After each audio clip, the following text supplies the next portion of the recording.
4R сме различни, защото работим професионално и въвеждаме в България най-модерните персонализирани лечения от световната практика.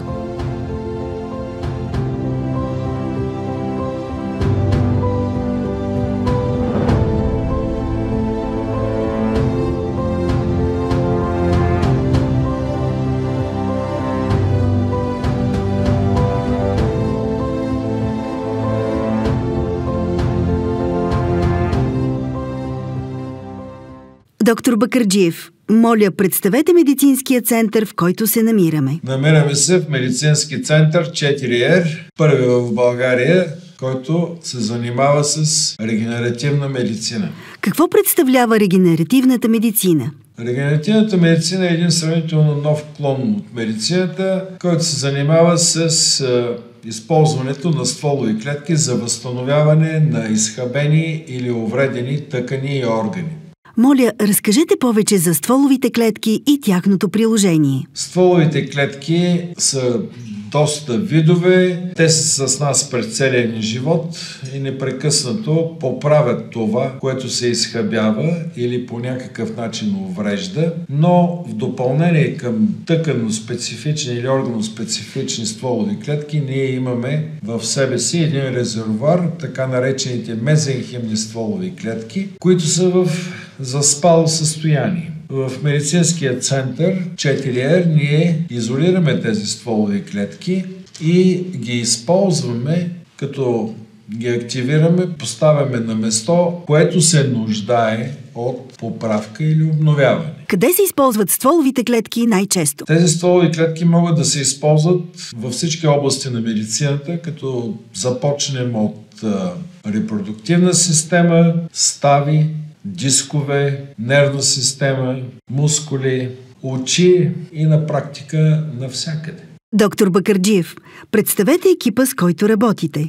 Основната част от екипа, с който работя, това са медицинска сестра Поля Лесова и доктор Мариан Дуканов. Аз съм доктор Мариан Асенов Дуканов, специалист, анестезиология и интензивно лечение. Моите основни функции се изразяват в преглеждане на пациента и неговата консултация, подготовка за извършените манипулации. Присъствам през цялото време до изписването на пациента от клиниката и извършвам специфични манипулационни действия в практиката на медицината да имплантирам съответните подготвени стволови клетки.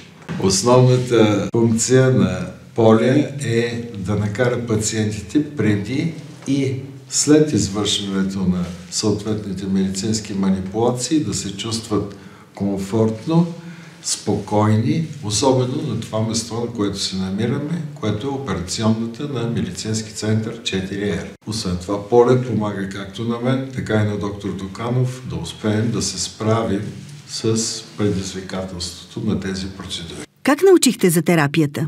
И моля, разкажете историята на заболяването и проведените лечения на вашето дете.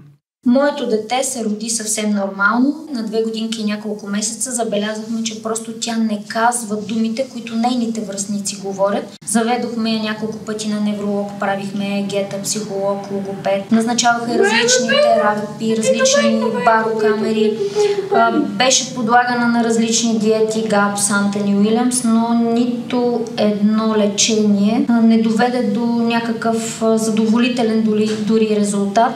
Водихме последните 2-3 години на Турция, но също нямаше ефект. Съвсем случайно от една дама разбрах за доктор Бакърджиев. Донесохме си документите, той ги разгледа много старателно, час и нещо беше цялата процедура за разглеждането на тези документи и откри, че когато е била малка, е прекарала едно заболяване, което е дало отражение на говора, на мозъчните клетки. Вероятно очакванията не са били големи, но кажете какъв е резултата от терапията?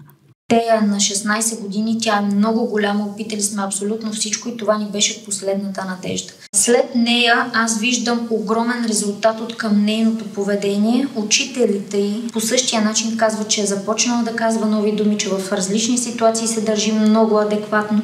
Вече самото израстване на детето е по коренно различен начин. Тя въобще не можеше така да стои без телефон, без компютър, без нещо да се занимава, съвсем спокойно като голям човек. Сега е абсолютно съзнателно дете. Много често разговарям по телефона с нейната класна ръководителка. Тя в началото не знаеше какво сме правили на детето, каква терапия сме извършили. Един ден ми се обажда и ме пита: Поли, има огромна промяна в тея, в отношението и с учениците, в това, което тя прави. Какво се случва с нея? Някакви добавки ли й даваш? Това за мен беше много изненадващо и много положително, защото аз по цял ден съм с нея и виждам разликата, но друго е когато хората отстрани наистина я забелязват и наистина казват, че тя има много голяма промяна. Огромната й промяна се състои в това, че тя е концентрирана. Преди драскаше само, късаше тетрадки, късаше книжки. Сега по 1 час на ден, може и повече, може да отцветява. Отделно не използва толкова компютри, не използва толкова екрани, телевизия по същия начин, докато преди беше немислимо да се нахрани без някакво средство, което да я забавлява и занимава. Тича на пътеката, дори сама изявява желание по половин-1 час на ден. Успява да концентрира своето внимание много дълго време. Вече разбира, че е дама, започнала е да си избира дрехите, когато ходим по магазини, взима закачалката с дрехата и отива пред огледалото. Сега говорим много повече от преди. Можем да се разберем. Постоянно ми казва: аз искам това, дайте ми това, което за мен е знаково, че подобрението й е огромно от тази терапия. Мамо, да, това? Ето това, да. Ето това? Това искаш, добре. Какво искате да кажете на екипа от Център 4R? Искам да изкажа моята голяма благодарност към доктор Бакърджиев и целия му екип за терапията, която направиха с моето дете.